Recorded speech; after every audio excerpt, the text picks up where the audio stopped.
naba'ahum bil haq. Kata Allah, dengan segala keagunganku. Ingat, nahnu itu akar dari kata inna. Ya, na-nya asal dari nahnu. Ta'zimun nafsi, ta'zimus sya'ni. Masih ingat pelajaran kita di Aku Suka saat Ramadan? Ta'zimun nafsi menunjukkan keagungan Allah, ta'zimus sya'ni menunjukkan kehebatan, keagungan, kebesaran informasi yang akan disampaikan.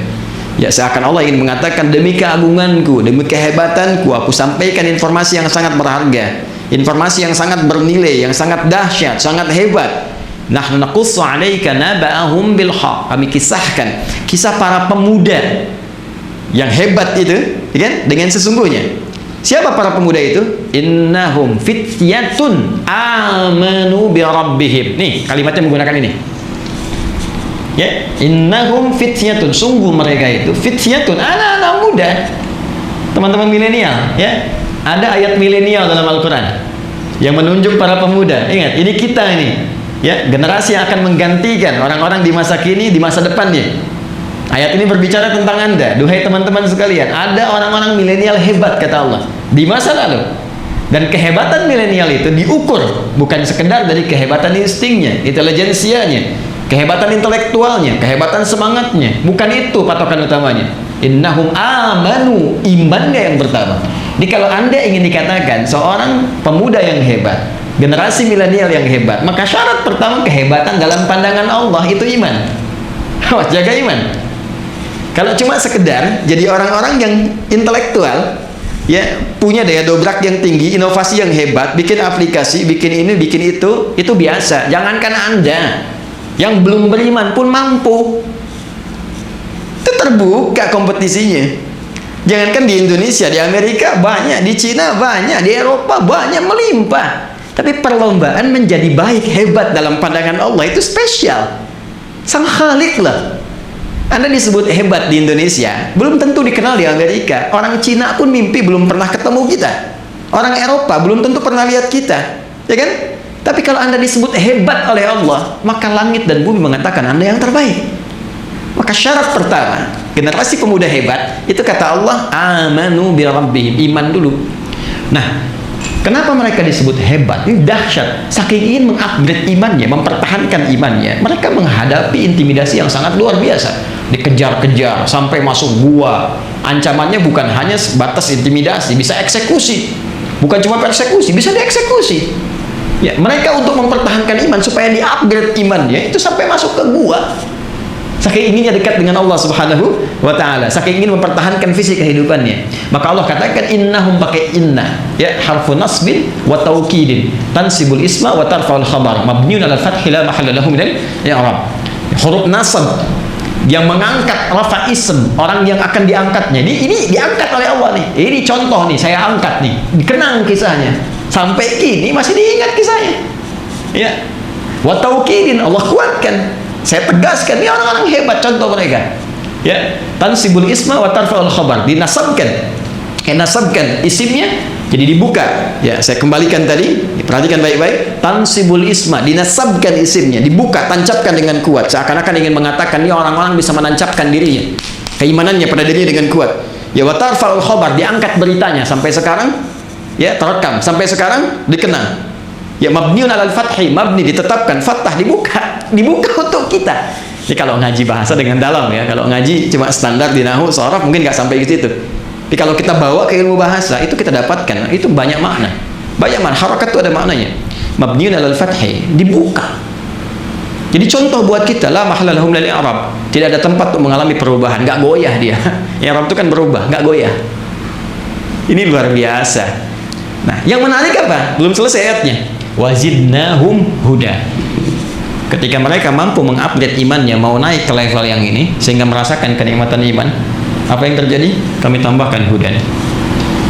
Tuh. Jadi syarat pertama untuk menjadi orang takwa itu beriman, upgrade iman kita, maka hudan akan turun. Hudan lil muttaqin.